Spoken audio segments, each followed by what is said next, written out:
ወንድ ልጅ ክብር የሚያገኘው በገንዘቡ ወይም በውበቱ ብቻ ሳይሆን በባህሪው ጥንካሬም ነው።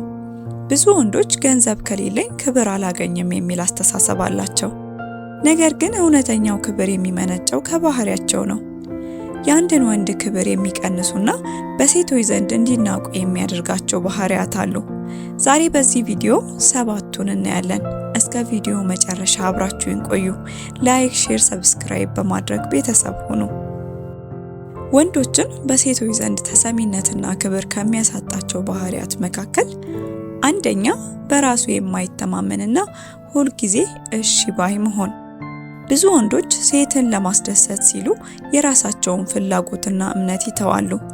የራሱ አቋም የሌለው ሁሉንም ነገር አንቺ እንዳልሽ የሚልና ግጭትን በመፍራት ብቻ የሚስማማ ወንድ ሴቶች ክብር አይሰጡትም። ምክንያቱም ሴቶች የሚፈልጉት የሚመራቸውንና የሚጠብቃቸውን ወንድ እንጂ እንደ ጥላ የሚከተላቸውን ሰው አይደለም።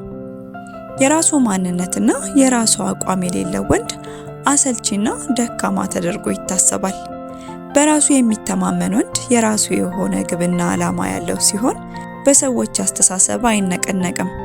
ይህ ማለት ግን ትዕቢተኛ ነው ማለትም አይደለም።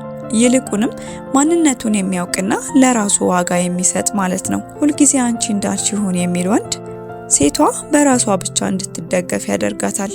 ይህ ደግሞ በእርሷ ዘንድ ይህ ሰው እኔን የመጠበቅ ወይም የመምራት አቅም የለውም የሚል ስሜትን ይፈጥራል። ለምሳሌ አንዲት ሴት የት ምሳ እንብላ ስትለው አንቺ ደስ የሚልሽ ቦታ፣ ምን አይነት ፊልም እንይ፣ አንቺ የምትወጂው ይሁን ይላል። በንግግር መሃል እሷ የተሳሳተ ሀሳብ ብትሰነዝር እንኳን ላለማስከፋት ብሎ ዝም ይላል እናም ይስማማል። በዚህ ሂደት ሴቷ መጀመሪያ አካባቢ ደስ ይላት ይሆናል። ነገር ግን እየቆየ ሲሄድ አሰልቺና አቋም የሌለው ሰው ሆኖ ይታያታል። ስለዚህ ልታስብበት ይገባል። ሁለተኛ ወሬኛነትና በትንሽ ነገር መጥበብ። ወንድ ልጅ በትልልቅ ራዕዮችና ሀሳቦች ላይ ማተኮር ሲገባው ወደ ትናንሽ ወሬዎች ሲወርድ ግርማ ሞገሱ ይገፈፋል። ሴቶች ወንድን የሚያዩት እንደ መጠለያና ጋሻ ወይም መከታ አድርገው ነው። ነገር ግን አንድ ወንድ አብዝቶ ስለ ሰው ወሬ ወይም ሐሜት የሚያወራ፣ በትንሽ ነገር የሚያኮርፍ፣ የማይረባ ክርክር ውስጥ የሚገባ ከሆነ የወንድነት ስብዕናው ይሸረሸራል። እገሌ ወይም እገሊት እንዲህ አለችኝ እያለ ሰዓታትን በሐሜት የሚያሳልፍ ወይም በማህበራዊ ሚዲያ ላይ ከሚያውቃቸው ሰዎች ጋር ለሰዓታት የሚሰዳደብ ከሆነ ሴቷ ይህ ሰው ለትልቅ ቁም ነገር የማይሆንና የወረደ ስብዕና ያለው ሰው ነው ብላ ትደመድማለች። ስለዚህ የምታወራውን ነገር ለይቶ ማወቅና ገደብ ሊኖርህ ይገባል። ሶስተኛ ኃላፊነትን መሸሽና ተጎጂ መሆን። ለህይወቱ ውድቀት ሁል ጊዜ ሌላ ሰውን የሚከስ ወንድ በሴቶች ዘንድ እጅግ የተናቀ ነው። አንደኛው የወንድነት ትርጉም ኃላፊነት መውሰድ መቻል ነው።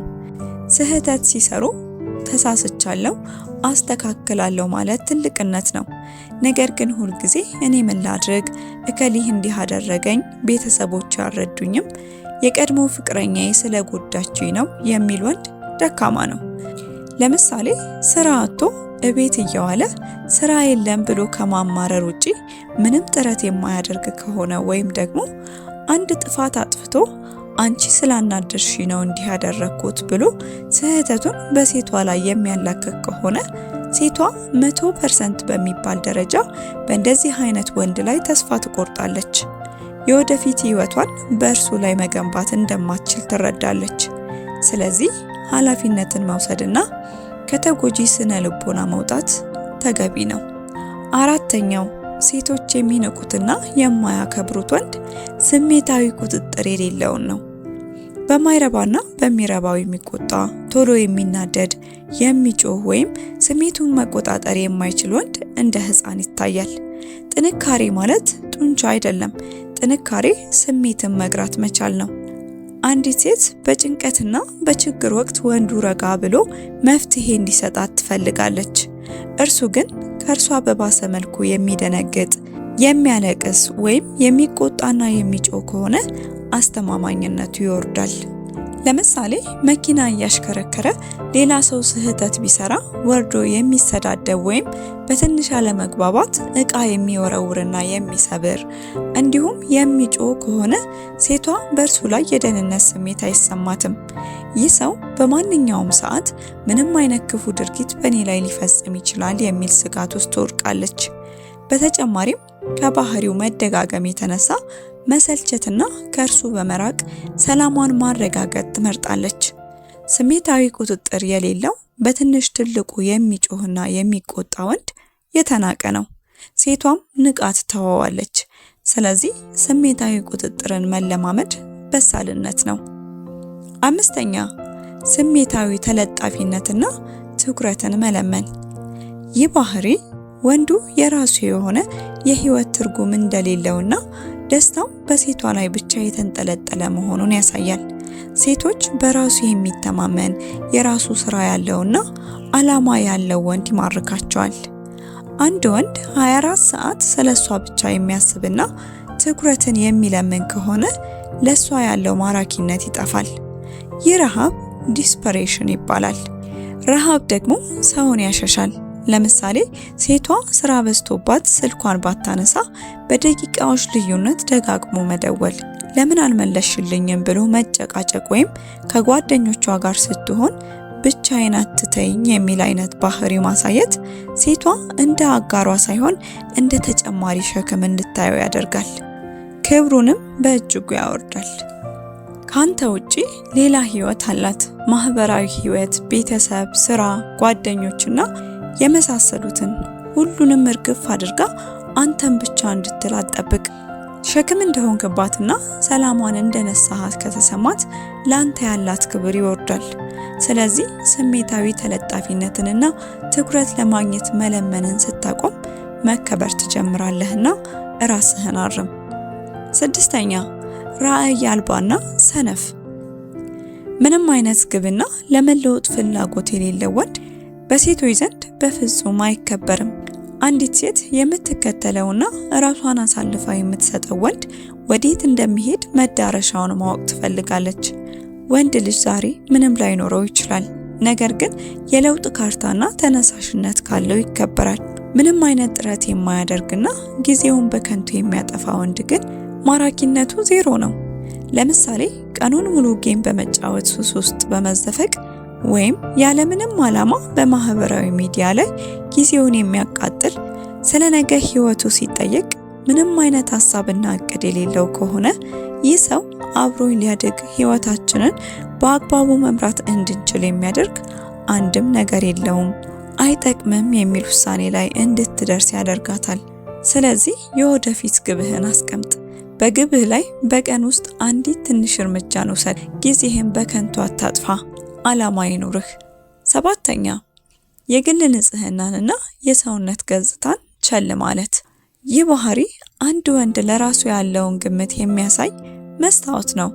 ራሱን የማያከብር ወንድ በሌላ ሰው ሊከበር ክብርንም ሊጠብቅ አይችልም። ንጽህና ሀብታም ወይም ድሃ የመሆን ጉዳይ አይደለም፣ የስርዓትና የንቃት ጉዳይ እንጂ። ሴት ልጅ በተፈጥሯ ለእያንዳንዱ ጥቃቅን ነገሮች ትኩረት ትሰጣለች። አንድ ወንድ ጥርሱን የማይቦርሽ፣ የሰውነት ጠረኑ የማይመች ወይም ልብሱ የቆሸሸ ከሆነ ሴቷ በስነ ልቦናዋ የራሱን መርዳት እንኳን የማይችል ደካማ ነው የሚል ድምዳሜ ላይ ትደርሳለች። በተጨማሪም የግል ንጽህናን አለመጠበቅ ቅርበትን የሚገድል ትልቁ ጋሬጣ ነው። ለምሳሌ ከስራ ወይም ከከባድ እንቅስቃሴ በኋላ ሳይታጠቡና ልብስ ሳይቀይሩ ከሴት ጋር መገናኘት መሞከር፣ የቆሸሸና ያደገ ጥፍር፣ ያልተስተካከለ ጺምና ፀጉር እንዲሁም የቆሸሸና መጥፎ ጠረን ያለው ጫማ ማድረግ፣ እነዚህ ነገሮች ስንፍናን፣ ለራሱ ያለውን የወረደ ግምት ጠቋሚ ናቸው። ወንድ ልጅ ውድ ልብስ ባይኖረው እንኳን ንጹህና በደንብ የተስተካከለ ልብስ ለመልበስ የተስተካከለ ጠረን እንዲኖረው መጣርና ንጽህናውን በሚገባ መጠበቅ አለበት። ምክንያቱም ንጽህና የአንድ ወንድ የመጀመሪያው ካርድ ነው። እነዚህ ያየናቸው 7 ባህሪያት የአንድን ወንድ በሴቶች ዘንድ ብቻ ሳይሆን በማህበረሰቡም ዘንድ ዋጋ ያሳጡታል። ክብር የሚገኘው በራስ ላይ በመስራት ኃላፊነትን በመውሰድና ጠንካራ ስብዕናን በመገንባት ነው። ማወቅ ያለብህ እውነታ እነዚህ ባህሪያት ያንተን ማንነት አይገልጹም። ሊቀየሩ የሚችሉ ልምዶች እንጂ የእድሜ ልክ ስብዕና ላይሆኑ ይችላሉ። አንድ ወንድ በትክክል መከበሩ የሚታየው ከሰው ሲጣላ ሳይሆን ራሱን መግዛት ሲችል፣ ወሬ ሲያበዛ ሳይሆን በድርጊት ውጤት ሲያሳይ፣ ትኩረት ሲለምን ሳይሆን ለራሱ ግብና ራዕይ ትኩረት ሰጥቶ ሌት ተቀን ሲተጋ ነው። ሴቶች ክብር የሚሰጡት ለወንድነቱ ብቻ ሳይሆን ያ ወንድ ለራሱ ለሚሰጠው ክብርም ነው። ራስህን ስታከብር፣ ንጽህናህን ስትጠብቅ፣ በቃል ስትገኝና ለህይወትህ ኃላፊነት ስትወስድ ዓለም ሁሉ ያከብርሃል ያይሃልም። ካየናቸው ነጥቦች መካከል ለመተግበር አስቸጋሪ ሊሆኑ የሚችሉ ይኖራሉ። ነገር ግን መለወጥ የምትጀምረው በራስ ላይ በምትወስደው እርምጃ ነው። ራስህን የምትገነባበትን፣ ጥንካሬህን የምታሳይበትና ትክክለኛውን የወንድነት ክብር የምታገኝበትን አዲስ ምዕራፍ ዛሬ ጀመር። የዛሬውን ቪዲዮ እዚህ ላይ አበቃው። እስከ መጨረሻው ስለተከታተላችሁኝ አመሰግናለሁ። ላይክ፣ ሼር፣ ሰብስክራይብ በማድረግ ቤተሰብ ሁኑ። በቀጣይ በሌላ ቪዲዮ እስክንገናኝ ቸር ቆዩ።